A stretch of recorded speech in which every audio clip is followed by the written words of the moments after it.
Hey everyone, want to sing your heart out without going to a karaoke bar? Today I'll show you how to turn any song into a karaoke track and set up your own mini KTV at home totally free.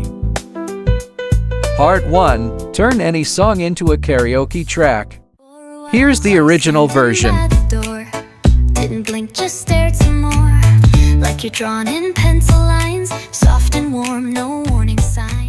And this is after removing the vocals. Now you can sing along with the accompaniment at will.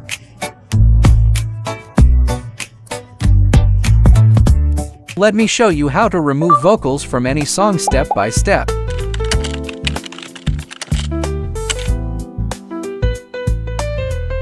Step 1. Download and open any video converter.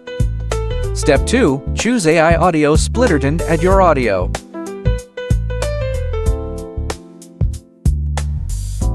Step 3. Choose instrument as output files. You can preview 15 seconds before you convert it. Check out the result.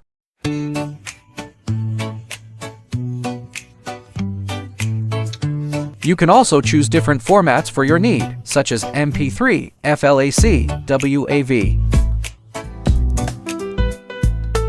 Now let's build our home karaoke setup. First, play the karaoke track on your laptop or TV. Then use your phone to follow lyrics. Apps like Musicsmatch or YouTube subtitles work great. Add a speaker, lights, and even a toy mic for the vibe. Try this setup with your friends and families. Don't forget to like and subscribe for more cool tricks.